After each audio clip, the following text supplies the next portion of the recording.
Hey Boss Mama, welcome back to the show.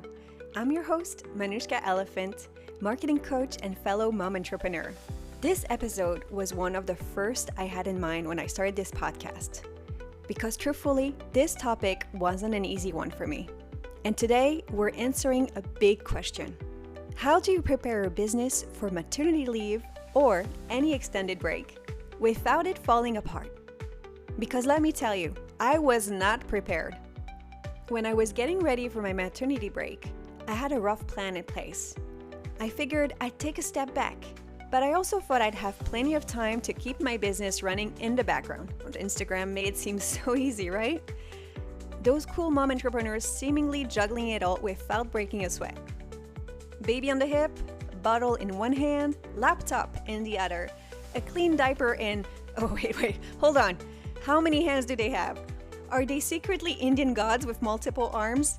Because let's be real, that's not how it works. And I was naive. I had heard that newborns sleep all day and I'd get to work, right? Obviously, it wasn't that smooth. Yes, my son did nap a lot, but in short 45-minute cycles. And nights, constant feedings. And I was just exhausted. Nap when the baby naps became my survival mantra. In work, well, let's just say my business was the last thing on my mind. And the irony? I was implementing the best strategies for my clients, helping them build and scale their businesses, but my own business was always at the bottom of my priority list. What's that expression again? The cobbler's children have no shoes? That was exactly me. And here's the thing, I didn't realize at the time how much motherhood would completely shift my vision and my needs. It was through this experience that I truly understood my mission and ultimately created Hey Boss Mama. Before my son, I already knew I wanted to transition into marketing coaching and consulting because that's my zone of genius, but I didn't know I would completely reinvent my business. Fast forward to today, I transitioned a lot of my old marketing agency into my new business, but with a major upgrade. My time is more limited than ever, so I don't have a choice but to be strategic and nurture my own business like it's my second baby. Oh wait, it actually is. So that's why in this episode I'm sharing what I wish I had done differently before my maternity break, the things I actually got right, and practical tips for mompreneurs planning a break of any kind. So if you want to avoid my mistakes and set your business up for success while you step away, this episode is for you.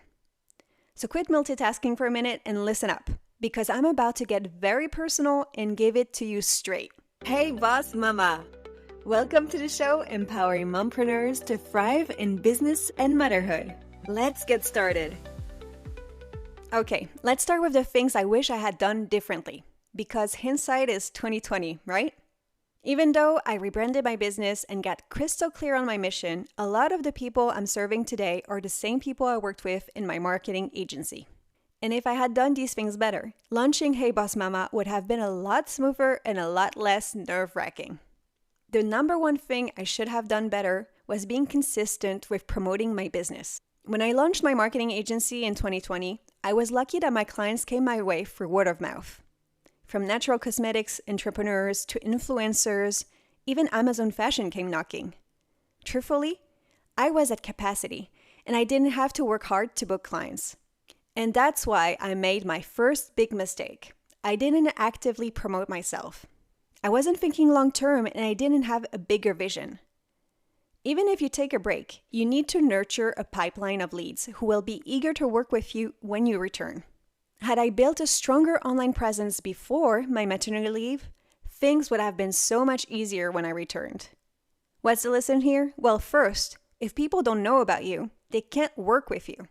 I always told my clients, people buy from people, but I wasn't taking my own advice. Second, visibility before a major life event is crucial. You want leads and sales coming in, even if you're stepping away. The second mistake I made was building really awesome mailing lists for clients while neglecting my own. I cannot stress this enough. If you don't have an email list, start one today. Why? Social media algorithms are unpredictable, but your email list is yours. Plus, you can stay connected with potential clients even if you're not actively marketing.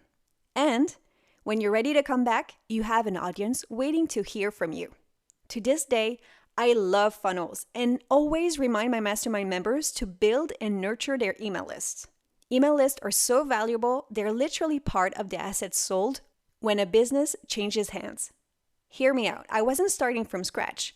I had a small email list and it did help me warm up my audience when I returned to work and launched this podcast.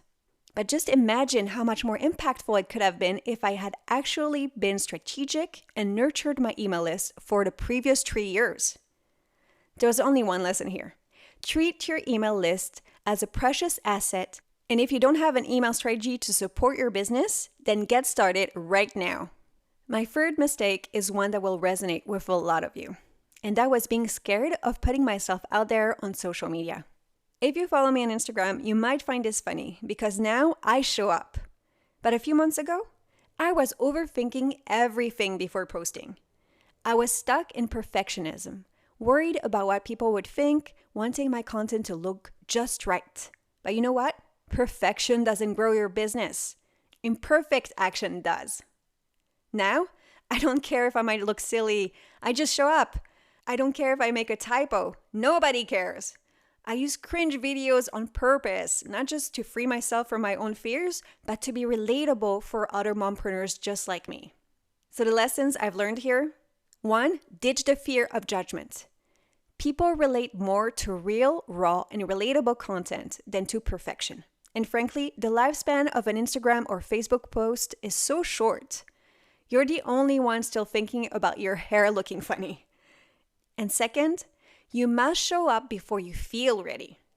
Visibility isn't about followers. It's about building trust with the people who resonate with your message.